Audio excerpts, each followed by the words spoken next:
dónde y cuándo se originó la civilización, los expertos han elaborado muchas teorías, pero a veces las evidencias contradicen por completo todas las hipótesis.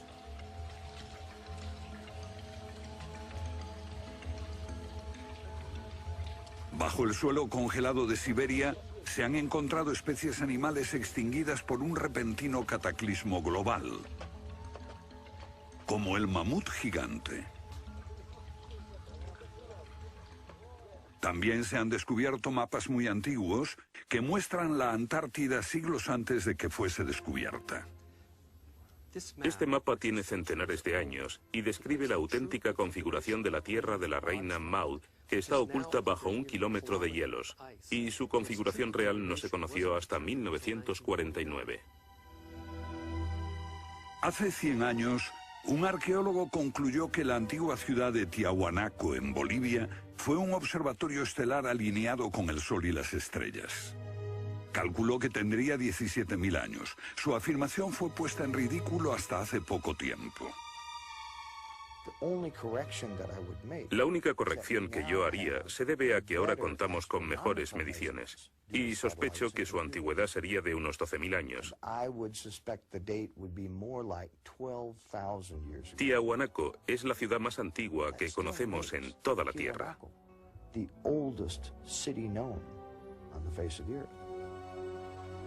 Los geólogos han descubierto que la gran esfinge de Gizeh en Egipto ha resistido siglos de lluvias incesantes, pero estas lluvias solo pueden haber tenido lugar miles de años antes de los faraones. ¿Fue construida la esfinge antes de los comienzos de la civilización?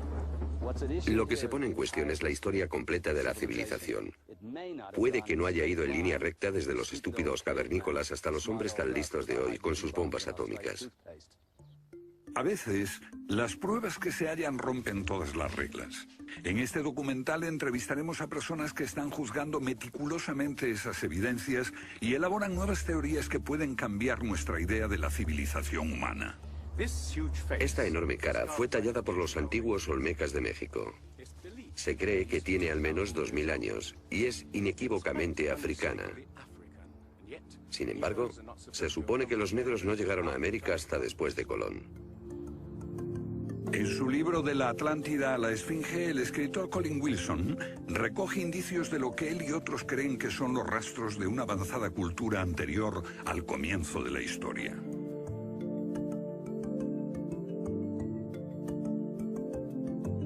El filósofo griego Platón describió de manera precisa dicha civilización que, según le dijeron los sacerdotes egipcios, surcaban los mares miles de años antes, hasta que fue destruida por un terrible cataclismo.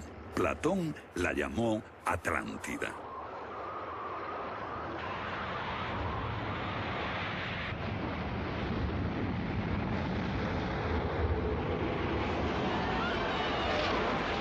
La Atlántida. Un terrible cataclismo. Sabemos de una catástrofe así por otro mito, el diluvio bíblico, Noé y su arca, un mito igualmente despreciado por los científicos.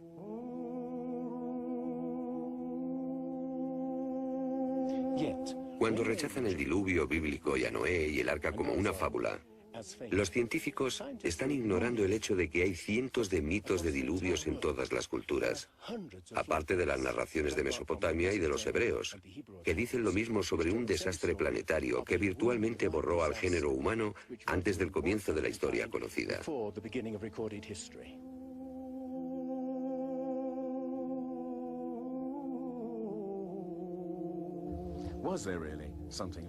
¿Hubo realmente algo parecido a un diluvio? Y si así fue, ¿existió una civilización anterior a todas las otras? Digo una civilización, y no la Atlántida. Porque en cuanto se menciona la Atlántida, el científico exclama, «Oh, no», y deja de escucharnos. ¿Pero es neutral la ciencia? ¿Lo es realmente cuando afirma «limítese a los hechos como punto de partida»? La ciencia ha tendido a centrarse más en teorías que en hechos. Una teoría surge para explicar unos hechos, pero otros se dejan de lado. Nuevas evidencias pueden cuestionar la teoría, pero con frecuencia también son ignoradas. Llamamos a estos hechos anomalías. Son evidencias que no encajan en la teoría. En su polémico libro Arqueología Prohibida, los científicos Thompson y Cremo muestran lo que ocurre cuando una evidencia contradice las teorías científicas. En los últimos 150 años, los arqueólogos y antropólogos han enterrado tantas evidencias como las que han desenterrado, literalmente. Básicamente estamos ante lo que llamamos un filtro del conocimiento. Este es un rasgo fundamental de la ciencia y de la naturaleza humana. La gente tiende a filtrar cosas que no convienen. Cuando los científicos ven que algo no se ajusta al paradigma aceptado, tienden a eliminarlo. No se enseña, no se discute, y la gente ni siquiera se entera de ello.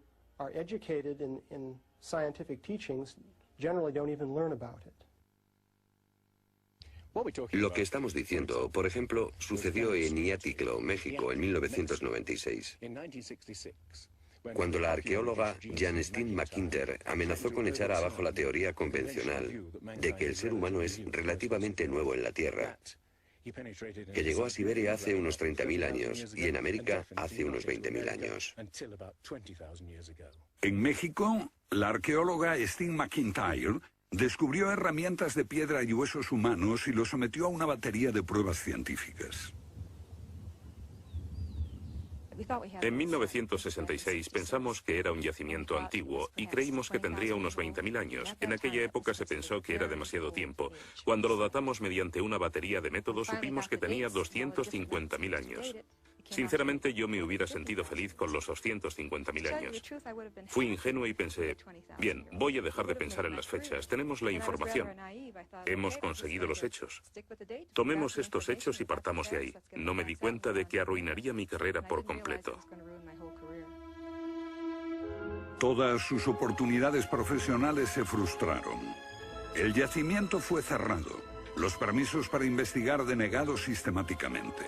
No obstante, más de 30 años después, unos arqueólogos descubrieron en Siberia vestigios de seres humanos de 300.000 años de antigüedad. Una fecha que de repente hizo que la datación de Jan McIntyre no pareciese tan improbable después de todo. No es necesariamente una conspiración deliberada. No decimos que se trate de personas reunidas en una habitación y diciendo, vamos a engañar a la gente. Es algo que ocurre automáticamente en la comunidad científica. Cuando una evidencia difiere de la teoría predominante, no se habla de ella, no se da información. Y eso significa que la ciencia deja de progresar de la forma en que uno desearía.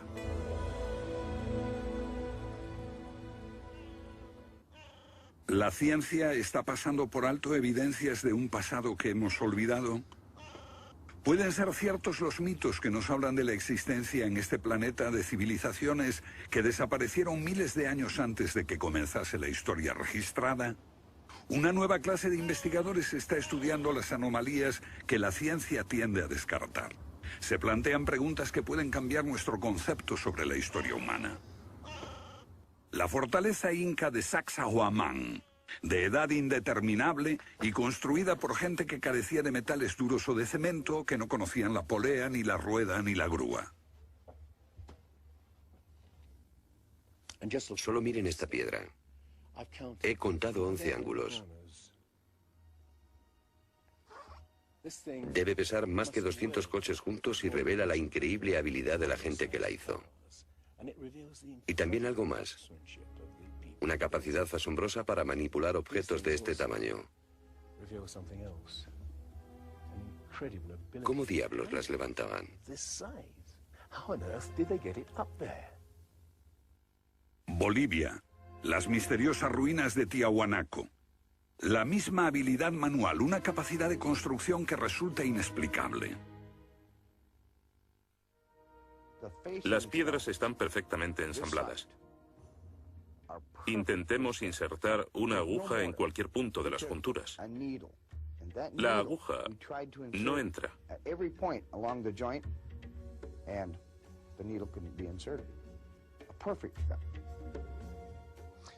Cuando los conquistadores españoles le preguntaron a los incas si ellos habían construido Tiahuanaco, respondieron, no, no la construimos.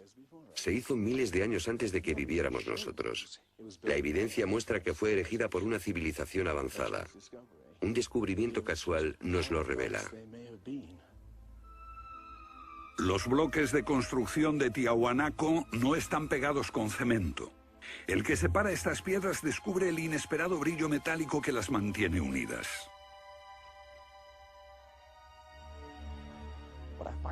Lo que encuentro asombroso es que para trasladarlas a cada uno de los lugares donde empleaban este material, ellos tenían que contar con una especie de planta de fundición móvil para licuar el metal. Y aquí hay un uso similar de tornillos metálicos y piedras finamente unidas, como esta en forma de L. Pero estamos en otro continente. África, Egipto, la tierra de las pirámides. Las 3 pirámides de Gizeh, una maravilla del mundo antiguo. Otro pueblo que no conocía la rueda, ni la polea, ni la grúa. ¿Cómo podían transportar bloques de 100 toneladas? Su tecnología no se puede explicar ni imitar. Soy ingeniero y puedo decirles que levantar bloques de este tamaño, de este peso, requiere una grúa especial. Una gente que carecía de tales grúas o de una simple polea o una rueda, empleando herramientas de cobre, ¿cómo pudieron hacerlo? Bobal cree que la Gran Pirámide de Gizeh era mucho más que una tumba y que revela un sorprendente nivel tecnológico. En su libro Guardián del Génesis, Robert Bobal y Graham Hancock enumeran muchas hazañas inexplicables. Chris Dunn, experto en perforaciones. Bueno, permítanme una pregunta. ¿Cómo cree que lo hicieron? El sarcófago de la Cámara del Rey. ¿Cómo lograron unos constructores primitivos que la superficie interior encajase con la superficie de la piedra del sarcófago al milímetro? Esta habilidad requiere profundos conocimientos de física. Es un misterio como la perforación misma. Primitivamente, la típica manera de hacerlo sería con una sierra de arco, un berbiquí. Introducirían la herramienta en la pieza usando arena o un diamante, pero pienso que eso supondría mucho tiempo, muchos años para hacerlo.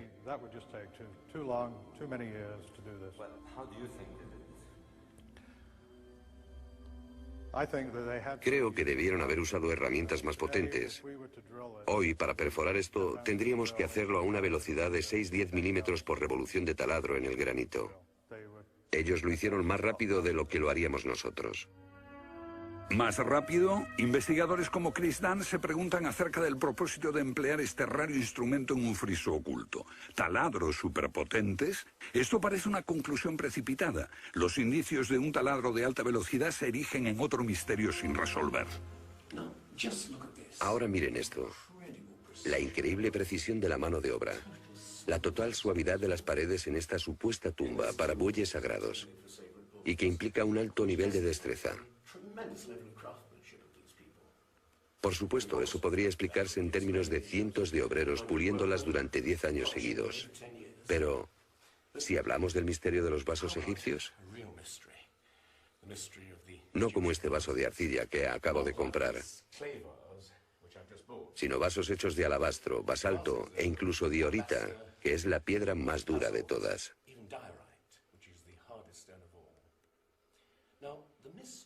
Es bastante fácil ver cómo se podría ahuecar taladrando directamente hacia adentro. Pero, ¿qué pasa con los ángulos? La tecnología moderna es incapaz de hacerlo. Sin embargo, los antiguos egipcios moldeaban miles de piezas. Algunas de ellas 2000 años antes de la civilización que se supone surgió aquí. ¿Cómo? Otro misterio sin explicar. Inexplicable. ¿Cómo pudieron los constructores alinear sus gigantescas pirámides con los puntos cardinales tan impecablemente? En perfecta dirección este-oeste y norte-sur, con una exactitud no igualada por los modernos constructores. La Gran Pirámide parece ser un modelo matemático del hemisferio norte e incorpora el trascendental valor de pi, las veces que cabe el diámetro de un círculo en su circunferencia.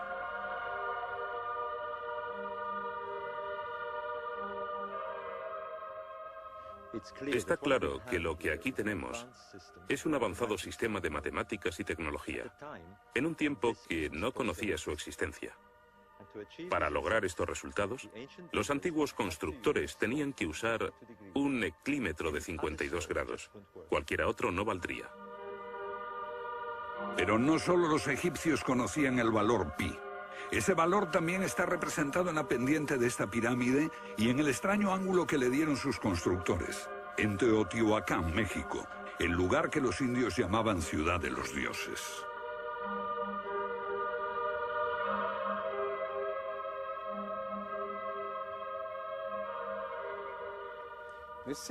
En su época, esta ciudad fue más grande que la Roma imperial. Lo que pueden ver es una serie de estanques que llenaban de agua, cuya superficie lisa reflejaba los cielos y cuyas ondas podrían servir como anuncio de terremotos. Estos templos, en el lado opuesto, se cree que representan cuerpos celestiales. Una cosa está clara: todo el lugar parece tener una especie de obsesión con la astronomía y la eternidad.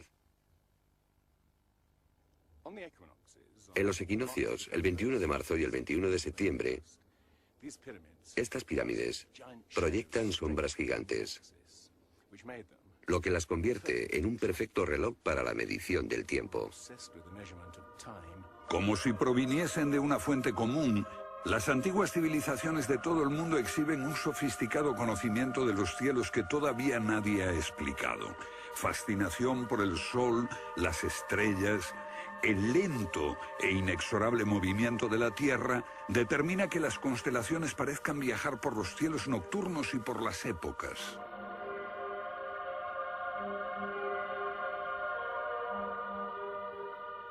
Según los estudiosos, los antiguos egipcios no tenían un gran conocimiento de la astronomía. Pero en el templo de Dendera hay muestras de su sofisticado conocimiento del cielo. Miren las constelaciones del zodíaco: Leo, Tauro, Piscis. Y aquí, la constelación de Orión. Bauval cree que la astronomía es la llave de muchos misterios de las pirámides. Los antiguos egipcios veían en la constelación de Orión a su dios Osiris, señor de los muertos y la vida ultraterrena. Bauval halló el reflejo de ese dios en las pirámides de Gizeh.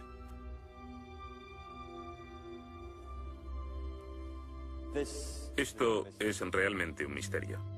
Pequeños canales de ventilación orientados hacia arriba. Para los egiptólogos no eran más que canales de ventilación, pero los astrónomos piensan distinto. Para el antiguo Egipto esto fue Rostau, la entrada al reino subterráneo, el reino del dios Osiris u Orión. Para los antiguos egipcios, Orión era Osiris, el gran dios de la resurrección. Esto es una reconstrucción del cielo en el año 2500 a.C., y fue sorprendente descubrirlo. Los canales apuntan a Orión y a la estrella Sirio, que era Isis, la esposa de Osiris. En textos antiguos, Bauval descubrió que deben de haberles servido una ceremonia secreta para la resurrección de los faraones muertos, que renacían como estrellas en la constelación de Orión. Uno de esos textos dice: «Oh rey, permite que atraviese el serpenteante canal, la Vía Láctea, hasta el punto donde está Orión». Bauval cree que Osiris tenía tal importancia que los constructores emplazaron las tres pirámides de Gizeh para que fueran un reflejo terrestre de las tres estrellas del cinturón de Orión. Esa correlación fue solo el comienzo. Bauval descubrió que los antiguos habían dado nombre de estrellas a otras dos pirámides próximas. Esto le hizo entrever un plan más amplio y quedó perplejo. La constelación de Orión, el dios Osiris, estaba en el cielo y en la tierra.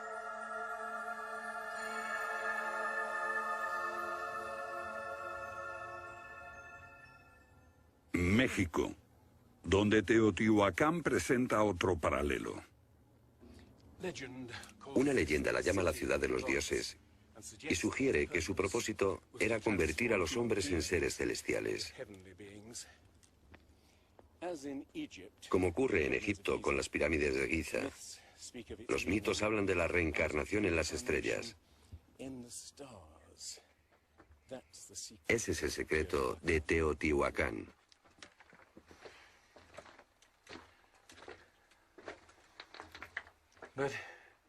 Pero esta pirámide presenta otro enigma mayor. Cuando se excavó por primera vez en 1906, se halló una enorme capa de mica. Ahora sabemos que la mica se usa como aislamiento eléctrico. No tenemos idea de para qué la utilizaban ellos.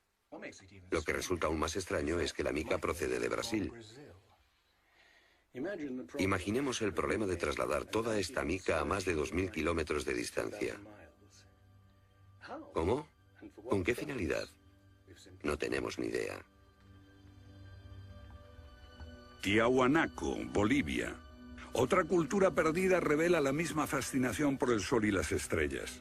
Hace 100 años, el arqueólogo boliviano Poznański observó que en el primer día de primavera el sol salía exactamente por el centro del templo. Fue el inicio de un gran descubrimiento.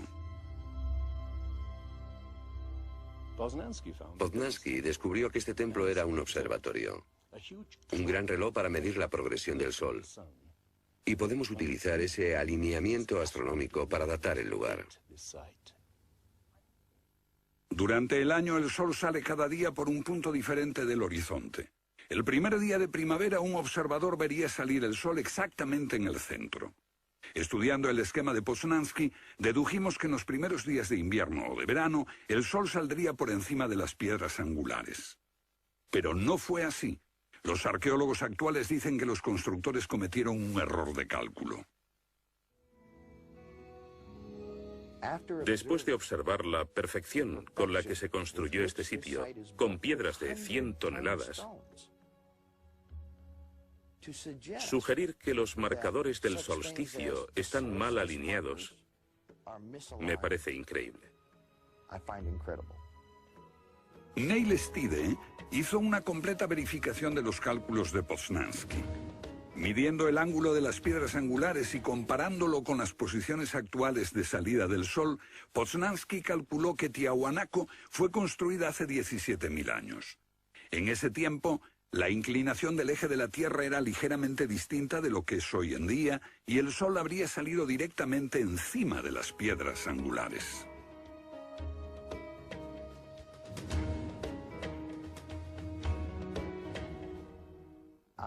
Yo sospecho que la fecha sería más bien de 12.000 años. Pero eso haría que todos nos cuestionásemos completamente los orígenes de la civilización. Una civilización perdida en el tiempo dejó sus huellas en varios lugares del mundo. Los sacerdotes egipcios dijeron al filósofo griego Platón que una civilización así habría existido hace 12.000 años. Pero según la ciencia, el ser humano abandonó la prehistoria hace solo 5.000 años. En Egipto, el investigador John West descubrió que la esfinge de Gizeh no resultó alterada por el clima de la misma forma que las construcciones del entorno, erosionadas por la arena y los vientos del desierto.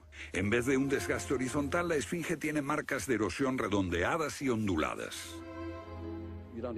No se necesita ser geólogo para mirar y ver lo que se debe al tipo de clima. Solo el agua cayendo copiosamente sobre las paredes del recinto pudo producir esos contornos redondeados.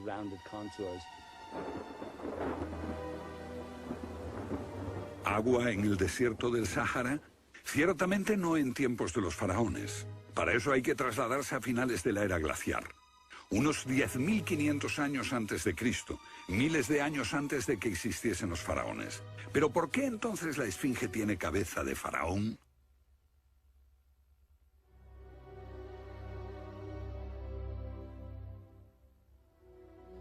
La cabeza es desproporcionadamente pequeña.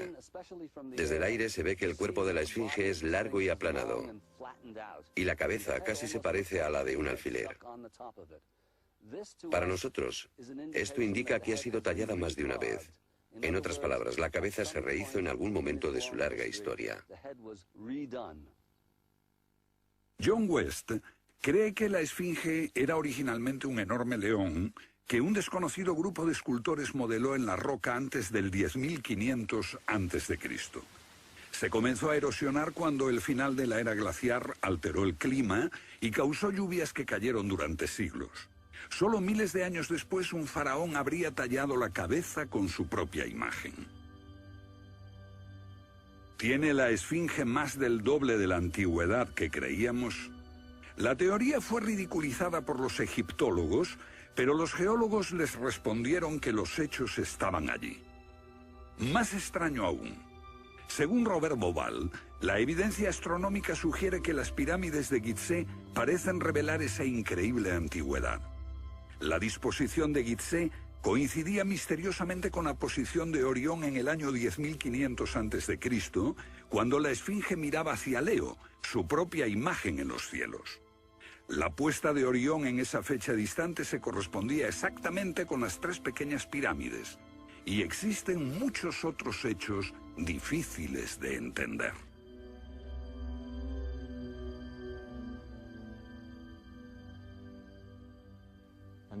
Esto coincide exactamente con las ideas que se desarrollaron tras los análisis geológicos de la esfinge. Dos ciencias sólidas indican que la esfinge podría remontarse al año 10.500 a.C.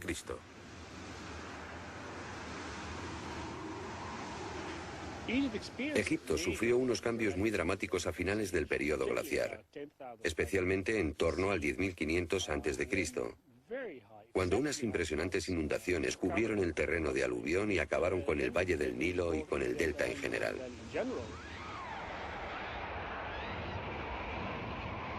«10.500 años antes de Cristo, un periodo de inundaciones. ¿Pudieron los diseñadores de Gizeh remontarse a un tiempo tan distante? El tiempo de sus mitos dice que el dios Osiris y sus asistentes ascendieron del caos para traer los primeros frutos de la civilización. ¿De dónde vinieron?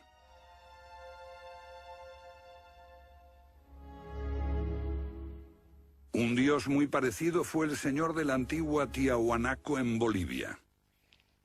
Aquí, en esta misteriosa ciudad de Tiahuanaco, era el dios que ellos adoraban. Alto, con barba, descrito como blanco, Viracocha llegó en tiempos de caos y destrucción, atravesando los mares para llevar a la raza humana una especie de renovación. El dios blanco Viracocha. En México conocido como Quetzalcóatl, que llegó con otros para traer los primeros frutos del conocimiento. Su símbolo está por todo Teotihuacán. La serpiente emplumada, símbolo del enigmático dios Quetzalcóatl que llegó desde el este después de tremendos cataclismos para traer la civilización a esta parte del mundo. ¿Pudieron dioses como Osiris, Viracocha y Quetzalcóatl haber sido personas reales que llegaron de muy lejos? ¿Eran supervivientes de un cataclismo que destruyó sus hogares y su civilización? Ahora la pregunta que nos hacemos es esta. ¿Existió una remota civilización, hasta ahora sin identificar, que llegó a Egipto, México y Sudamérica?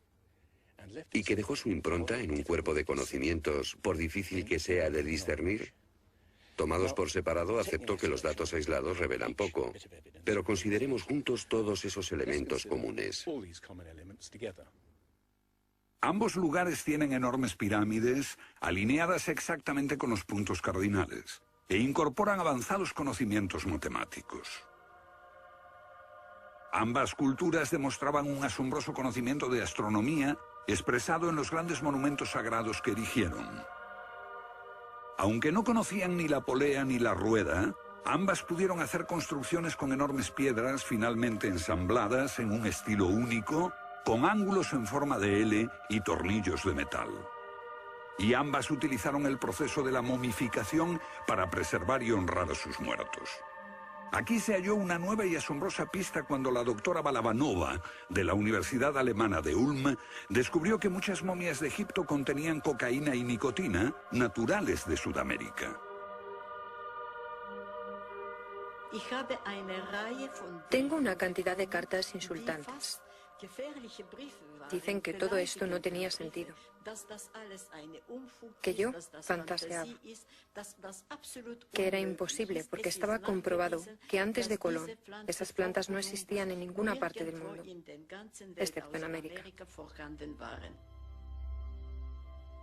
Pero su investigación se repitió con cientos de momias y no quedó lugar a dudas. En un pasado remoto, unos navegantes atravesaron el mar e influyeron en las culturas a ambos lados del Atlántico. La idea está sugerida incluso por lo que no está allí. México, la antigua cultura de los mayas. Los sacerdotes mayas tenían tablas para predecir los eclipses de sol y de luna. Pero hay algo muy extraño. No conocieron nunca el simple principio de la rueda. Podían visualizar la eternidad pensando en millones de años, pero jamás aprendieron a pesar un saco de grano. Esta compleja civilización murió finalmente porque no supo desarrollar métodos de agricultura para alimentarse. Lo que estoy sugiriendo es... ¿puede que ellos heredaran una parte específica de su conocimiento de una civilización anterior, mucho más sabia? Un contacto. A veces la evidencia está ahí para que la veamos todos. Los antiguos olmecas en México pusieron a sus soberanos caras africanas. ¿Qué les parece esta? Tallada por esos mismos olmecas. Es genéticamente imposible que un indio tenga barba, pero aquí está la cara de un blanco caucasiano, esculpida 2000 años antes de que los españoles llegaran al Nuevo Mundo.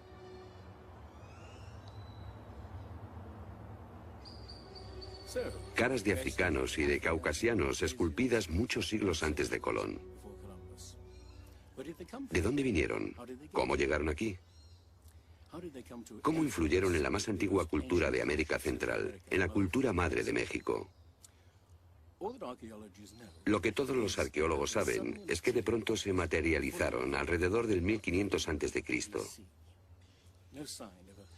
Esta gente, cuya expresión característica era la de esculpir enormes caras de piedra, cabezas de caucasianos y africanos que parecen haber salido, no se sabe de dónde.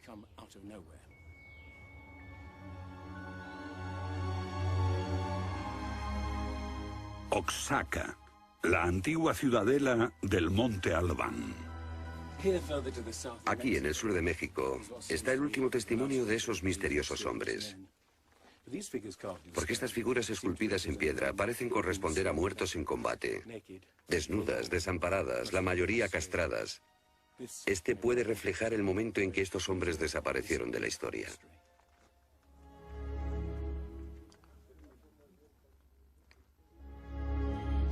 Entonces, ¿hubo una compleja civilización de navegantes que cruzó el Atlántico siglos antes de Colón? Pero tenemos otra evidencia. Estos son viejos mapas que sugieren que los antiguos marinos tenían un conocimiento de la Tierra que nunca se ha explicado. Un puzzle para los científicos de este siglo.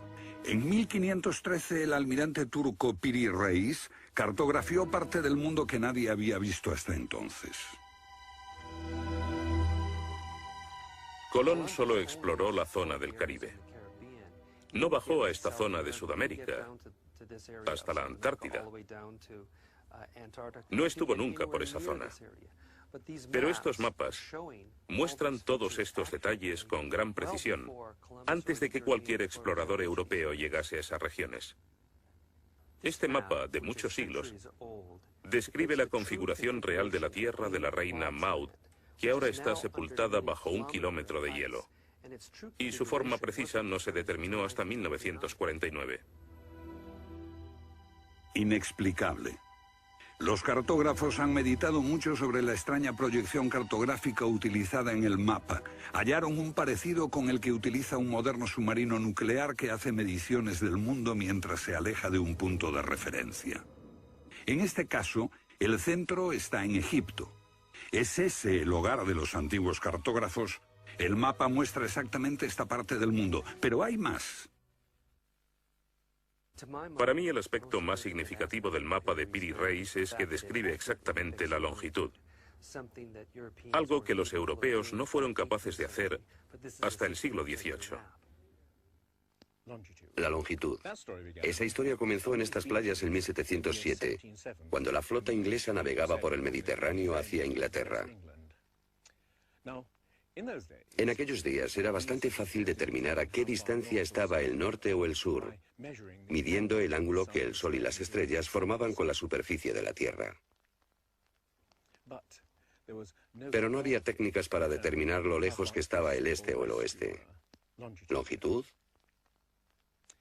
El almirante Sir Clutley Safell se enfureció cuando un marinero del oeste del país le dijo que estaba alejándose unas 20 millas del este y era probable que la flota naufragase en la costa. Cuando sus oficiales le dijeron que el rumbo era correcto, mandó ahorcar al marinero por insubordinación. En sus últimos momentos debió haber deseado no haberlo hecho. Los barcos se habían hundido antes por millares. Pero entonces la pérdida de una flota entera promovió la búsqueda de un reloj preciso para calcular la longitud. Tuvieron que pasar 2 generaciones antes de que finalmente se consiguiese. No obstante, el mapa de Peary's ya mostraba un conocimiento de la longitud al menos 250 años antes. En el mapa de Peary's se menciona el hecho de que se trate de una recopilación de muchas otras cartografías. Son copias de copias de copias. La mayoría de quienes los han estudiado creen que esos mapas proceden de los tiempos de Alejandro Magno, pero son incluso mucho más antiguos. Mapas del mundo confeccionados antes de que supiésemos navegar por los océanos. Técnicas de construcción inexplicables, un complejo conocimiento de las matemáticas y la astronomía. Si existió una tecnología tan avanzada capaz de dar sus conocimientos a los constructores de la Esfinge y a los pueblos de los Andes y México, ¿qué pasó con ella?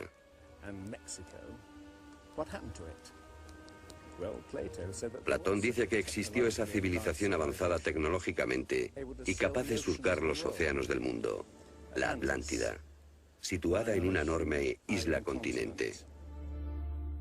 Rechazando una civilización perdida, la ciencia niega también la idea de una catástrofe global que la destruyó.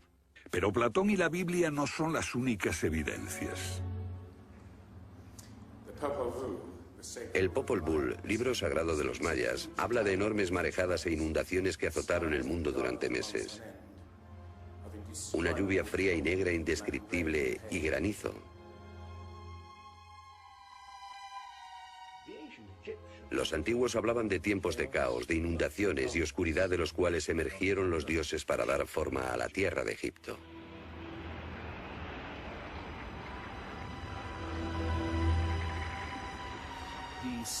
El disco solar de los aztecas se refiere a 4 ciclos de destrucción: por inundaciones, por fuego, por viento y por sangre y guerra. Y prevé el fin del mundo por un enorme cataclismo surgido de las entrañas de la tierra.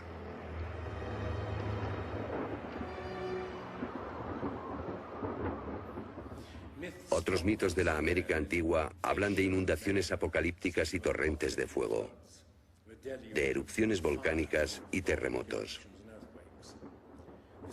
Un pasado que no podemos recordar ni olvidar.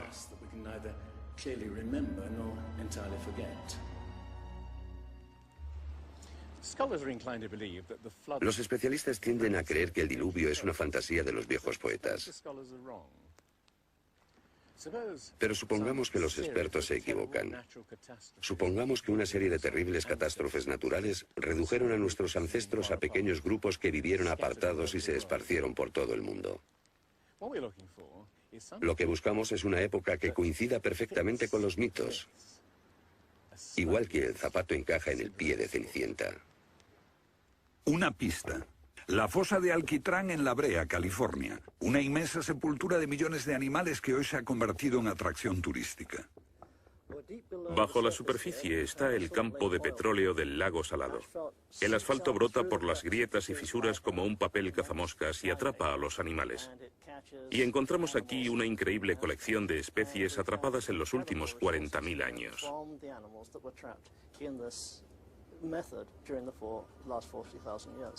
Esta fosa de Alquitrán puede leerse como un libro de tiempos remotos, cuando abundaban los animales y nosotros no los considerábamos como originarios de América.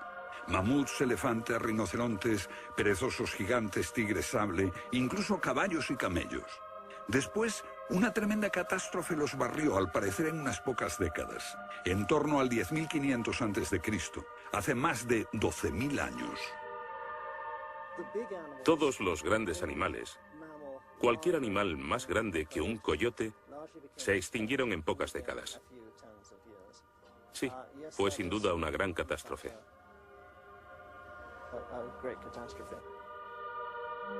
Un registro de la catástrofe. El fin de la era glaciar. En el 10.500 a.C., hace más de 12.000 años. Temperaturas que habían permanecido relativamente estables durante miles de años de pronto se elevaron. Un aumento de temperatura de más de 5 grados en un abrir y cerrar de ojos. Solo entre 3 a 10 años. Se trata del asombroso descubrimiento de unos científicos que perforaron la capa de hielo en Groenlandia para investigar los cambios en la atmósfera. El hielo de Groenlandia ha sido llamado por algunas personas la piedra roseta del clima, porque ver que el clima puede cambiar tan rápidamente es un enorme descubrimiento. Y este cambio ocurrió en un periodo de entre 3 años y una década. Hemos observado cambios espectaculares en la química de la Tierra. Y descubrimos que en un periodo en el que las placas de hielo estaban empezando a derretirse, es cuando tenemos más señales de sedimentos volcánicos y de mayor magnitud, mayores concentraciones que en cualquier otro periodo en los últimos 110.000 años.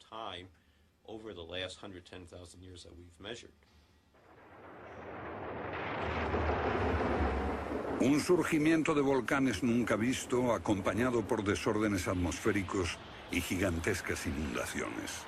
Porque mientras las placas de hielo de más de 1 kilómetro de espesor se derretían en pocos años, el nivel de los mares aumentaba dramáticamente. De repente, los mares ocuparon lo que había sido suelo seco. Se podía caminar desde Gran Bretaña a Escandinavia antes de que una revolución climática diese forma al Mar del Norte. Fue un periodo en que las grandes inundaciones cubrieron las llanuras de América del Norte y por eso es que se encuentran esqueletos de ballenas en Michigan. Un tiempo de cataclismos a finales de la era glaciar, que puede coincidir con los mitos. Solo en el Nuevo Mundo se extinguieron alrededor de 70 especies de grandes animales. Mamuts, perezosos gigantes, camellos, caballos. Permítanme ponerlo en perspectiva. En los anteriores 200.000 años se había extinguido menos de 1/3 de esa cantidad. Y este modelo extraordinario de extinción se repitió en Europa y Asia.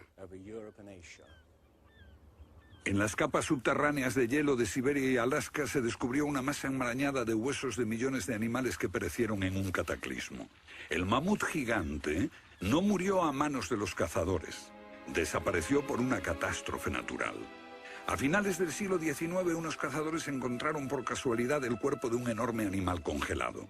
Después de ser desenterrado y transportado, se encontró que en el estómago tenía plantas pertenecientes a un clima templado y aún sin digerir.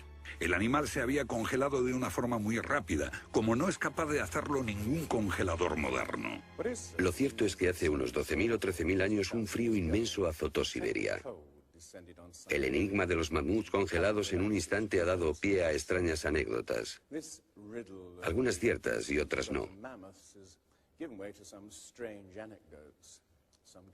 Lo que es auténtico es un informe del barón Wrangel, un naturalista del siglo XIX que descubrió la isla Byrd al norte de Siberia,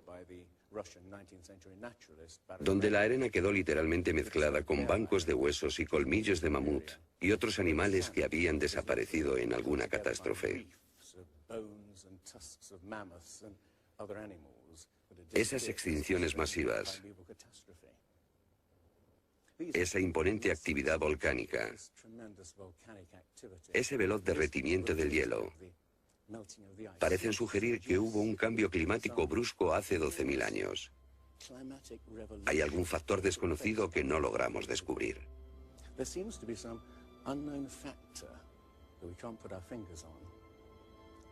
El fin de la era glaciar.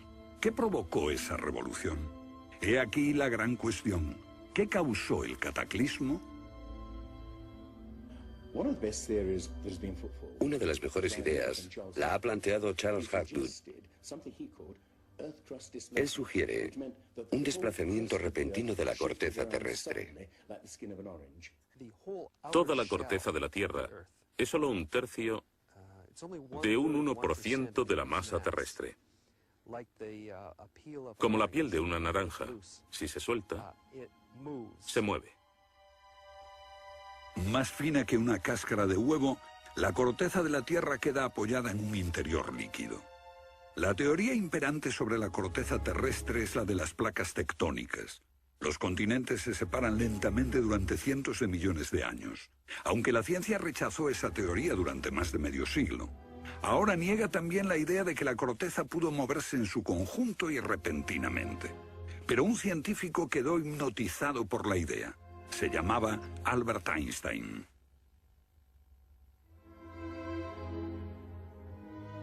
Esto es un resumen de lo que dijo. Cuando me encontré con el trabajo de Hapgood, quedé conmocionado.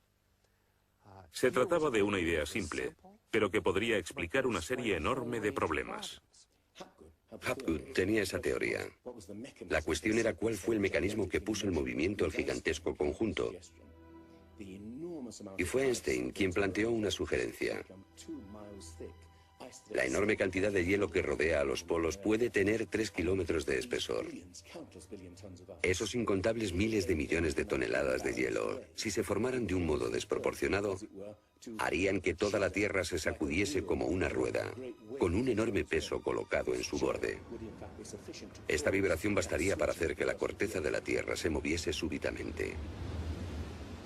Hace 55.000 años el Polo Norte estaba cerca de Europa, pero de pronto se desplazó hacia la bahía de Hudson, en Canadá.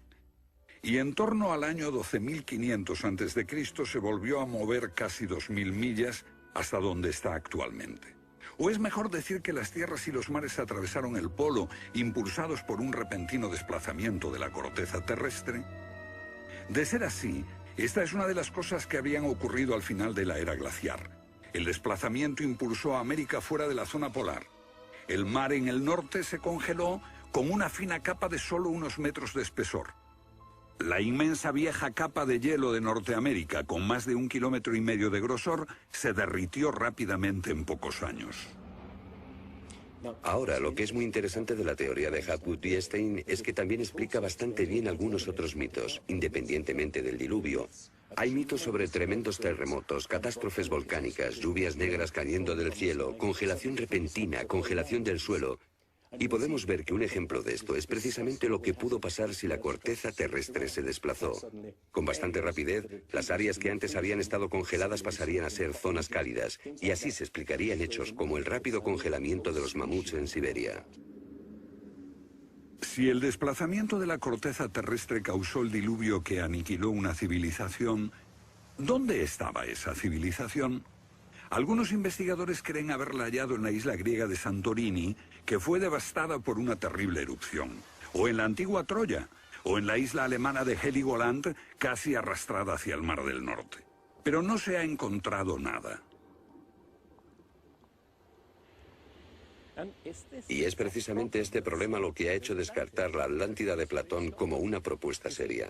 Veamos. Los oceanógrafos han cartografiado los suelos oceánicos y sencillamente no hay ningún continente perdido. ¿O sí? Platón describe la Atlántida como una vasta isla-continente con montañas, situada en medio del océano. Y el océano, por supuesto, es el océano que rodea toda la Tierra. Fue más tarde que comenzamos a dividir el océano en diferentes partes, llamándolo Atlántico, Pacífico, etc. En realidad el mundo tiene un solo océano. Y los mitos de todo el mundo son muy explícitos acerca de lo que pasa. El Zen-Avesta de la literatura védica describe que esa isla no solo se destruyó tras un diluvio, sino que está cubierta por nieve y hielo. De modo que estamos buscando una isla cubierta de nieve en medio del océano, y una gran candidata para este papel es la Antártida. Si el Polo Norte se desplazó, también debió hacerlo el Polo Sur. Flennat cree que hace 12.000 años una parte de la Antártida permanecía en zonas templadas y pudo haber albergado una civilización que desapareció cuando el continente se convirtió en el Polo Sur. Esa es la explicación que él encuentra en los mapas que muestran partes de la Antártida que están debajo del hielo. El almirante turco Piri Reis demuestra un conocimiento de la Antártida que no debería de tener.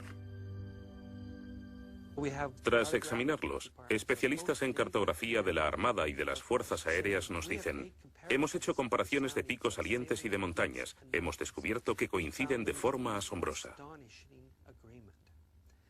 Lo que debemos enfatizar es que no estamos hablando de un mapa, el mapa de Piri Reis, que podría cuestionarse. Estamos hablando literalmente de docenas de mapas. Por ejemplo, el mapa Phineus de la Antártida es sumamente preciso en cuanto a la configuración, mostrando sistemas fluviales que existieron allí, pero que no se conocían en el siglo XVI. La Antártida no fue descubierta hasta cerca del año 1800. Entonces, ¿cómo pudieron los cartógrafos europeos representarla?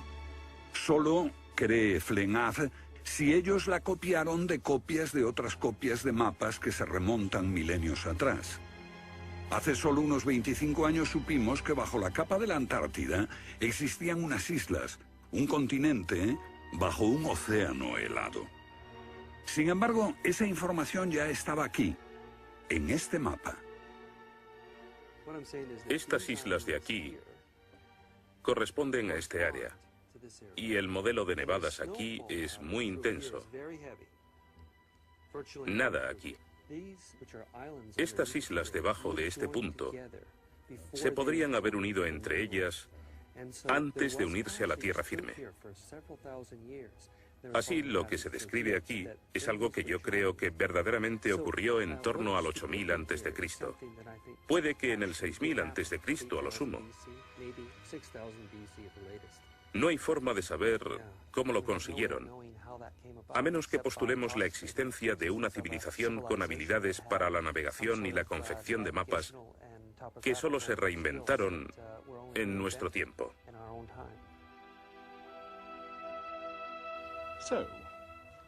¿Fueron los comienzos de la civilización humana más remotos de lo que suponíamos? Puede que uno sienta que muchos elementos de esta hipótesis suponen conjeturas extravagantes que, vistas por separado, pueden ser todas discutibles. Pero si juntamos esas piezas, como las piezas de un puzzle, se empieza a ver que surge un modelo. Una civilización que se desvaneció y fue olvidada mucho antes de que comenzase el registro de la historia.